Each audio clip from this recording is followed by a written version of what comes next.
The Lyrians ascended the highest section of the Mahakam Range. Snow crunched under their boots, cold air stung their lungs, and the wind snapped at their cloaks. Meve wiped sweat from her brow and turned to Reynard. There! By the rocks! We shall... The rest of her words were drowned out by a powerful blast. The entire mountain rumbled with a low, vibrating roar. The sound grew louder, echoing off the rocks, splitting their ears. The Lyrians looked around, disoriented. Few heard Gabor's warning. Dinna just stand there! Get behind a rock! Quick! Hurry! Meve followed the dwarf's gaze and cried out in terror. The snow stuck to the mountainside had started to slide down the slope, sending up mists of icy dust. Before she could react, the white torrent knocked her to her knees, crushing her and smothering her into the ground. All she felt after that was all-encompassing cold and fear. Meve survived. The dwarves who ran to the Lyrians' rescue dug her out of the snow in time. Some of her soldiers were not so lucky. The Queen looked at their bodies, blue, frozen. Next to them lay dead horses, demolished wagons. The losses were enormous. Meve wiped her cheek. Her tears burned her frozen skin. Gabor spoke a while with the leader of the Mahakam Guard Patrol that had come to their rescue. His face was dour. What? What have you learned? I'll tell you all in good time. First, you need a warm drink, good victuals. No, Gabor. I need to find out what in blazes happened here. Well, it was an avalanche. Of course it was an avalanche. I'm no fool. But what caused it? What was that noise? Signal horns. Ours. So you brought this snow down on us? Dwarves! Well, aye, but, unawares. Explain, in brief. See, we clean our mount regularly. The way menfolk shovel snow off their roofs. Otherwise, the whole shebang would come tumbling down on our heads. When snow's gathered deep enough, we blast our horns to cause a controlled avalanche. Then we need to, sweep up a wee bit and the road's safe. All well and good, but why did you decide to clean up right as I was passing through? Wondering that myself. Schedule says next cleaning should have been a week frae now. But someone asked the route to be cleared earlier. Who? Meve, I'll tell you.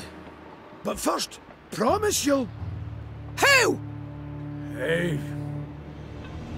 Owain ep Clenvog, the Nilfgaardian emissary. Think it were meant as revenge for attacking their caravan. The bastard. Reynard! Reynard! Wait! Wait! I understand you're a wee bit upset, you've every right. But you'll never prove Owain meant you harm. The sly weasel will make sure he didn't dirty his own paws. I've no such scruples. I'll find him and kill him. And then? How'd you tell that tale to Bruva? Meve, you're justly taught, but for the love, just this once, let it go.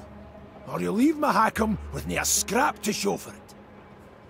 Moments later, scouts reported Owain was camped to the north of the accident site.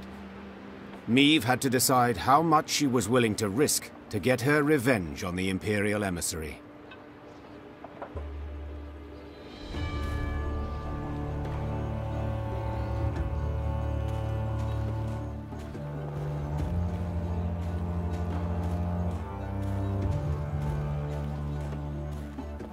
By the elder sideburns, I'd no notion anyone was in the Vale.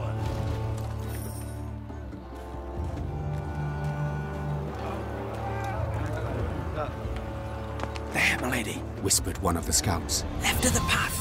Meve squinted. The Nilfgaardians had taken shelter from the falling snow under a rocky outcropping.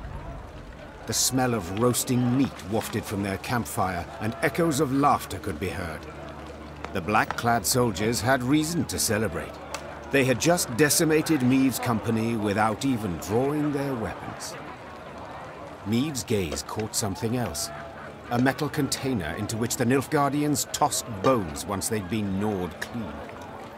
It looked strangely familiar.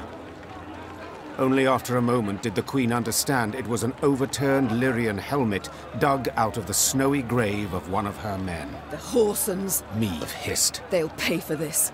Meave! Asking you last time, keep a cool head. Whispered Gabor. You want vengeance? I get it. But think of the cost. If so much as a hair gets plucked from Ovaine's head, Bruver will never forgive you.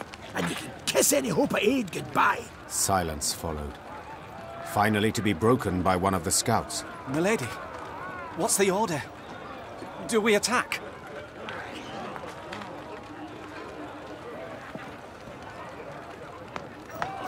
No. Said the Queen after long deliberation. But milady, they... I know what they did, and that I shall never forget nor forgive. Said Meave, placing a hand on her scout's shoulder. But breaking Dwarven law only plays into the Nilfgaardian's hand, causing us to lose allies and our chance for victory. Meave brushed the snow from her trousers and straightened her spine. Avenge our comrades we shall. Not here, but in the fields of Lyria and Rivia. The Lyrians resumed their march with heavy, beleaguered steps, their path still piled high with the snow brought down by the Nilfgaardians.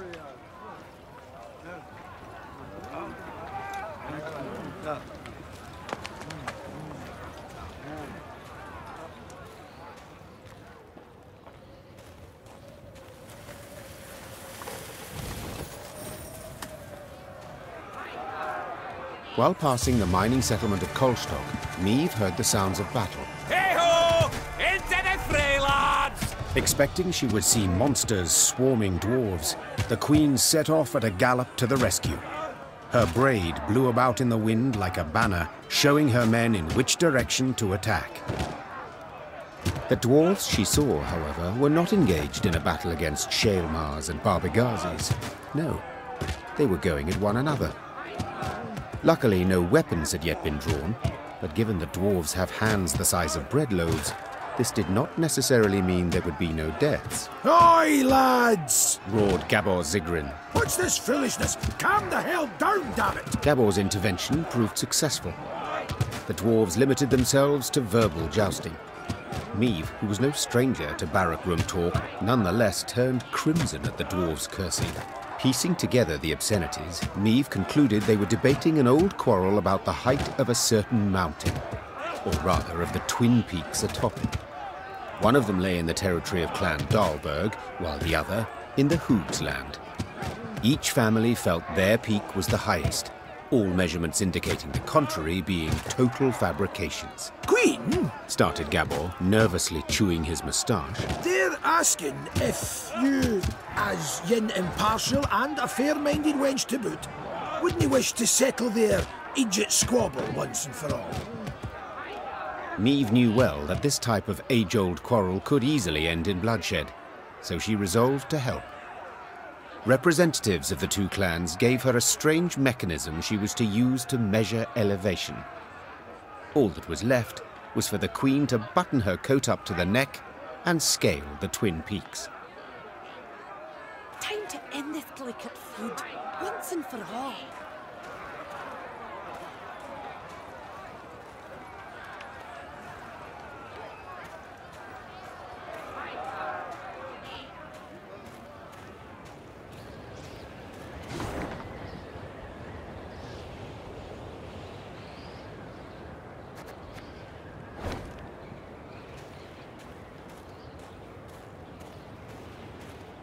When she and her force had travelled half the way to the first, she heard a long roar that made snow shelves detach and descend.